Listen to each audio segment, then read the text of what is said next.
Présente depuis plus de 80 ans, la société hippique rurale de Beaumoirec se voit aujourd'hui menacée par la création du Grand Cotentin. Jean-Marie Ménil, président de la SHR, a profité de l'Assemblée générale pour faire part de ses inquiétudes. Donc l'inquiétude de la SHR est la même que toutes les associations.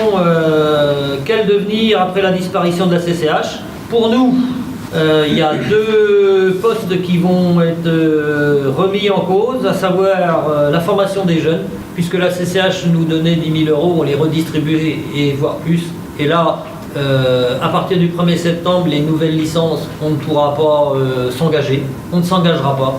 C'est-à-dire que les cavaliers pourront prendre leur licence. Si pour 2017, via la CCH ou un autre organisme ou une autre façon, on arrive à percevoir une subvention, on donnera ce qui aurait dû être donné. Si on n'a rien, il n'y aura rien. Voilà. Alors, on peut trouver comme ça, dire, de toute façon, c'est pas grave, ça n'a pas forcément apporté beaucoup de gens à aider et tout ça. Sauf qu'il faut quand même être conscient que si aujourd'hui il y a un stade hippique à Gréville, c'est bien parce que l'association a toujours eu 90, 100 ou 150 licenciés. 166 en 2015. Et là, on est parti pour en faire 30 de plus, on va arriver assez vite à 200. C'est quand même ça qui a donné de l'importance à l'association. Ça nous a peut-être coûté de l'argent à certains moments, mais c'était le côté social, je dirais, de l'association. J'ai participé à le mettre en place l'année où j'ai été élu. Malheureusement, j'ai peur que ça ne puisse pas durer. Toutes les bonnes choses ont une fin, là on ne sait pas. La deuxième chose qui va être mise en cause, c'est le concours pro. Parce que pour le concours pro, on percevait une subvention de 10 000 € et on s'aperçoit, hormis cette année où il a été positif, que si on n'a pas cette subvention, le concours pro, il ne pourra pas durer. Donc là, c'est quand même dommage parce que c'est le concours phare de l'association. Cette année, on a gagné 3 600 €.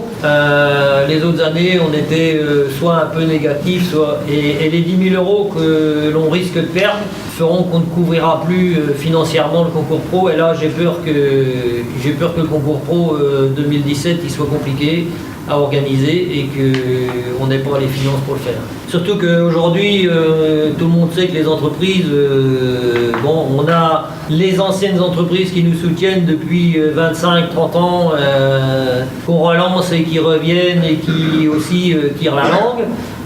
On a beaucoup de mal à trouver de nouveaux sponsors. Moi, je vois pas comment on va pouvoir tenir le concours pro. Ça me paraît difficile. Concours amateur, on arrive à boucler le budget. Concours d'entraînement, on arrive à gagner un peu d'argent.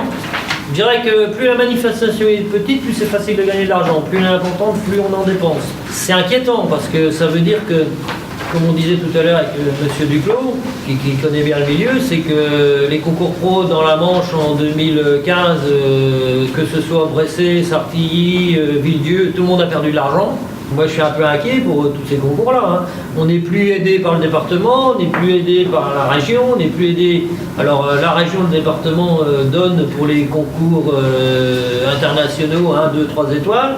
C'est bien, mais entre les amateurs que l'on a et puis les 3 étoiles, il y a du monde entre deux.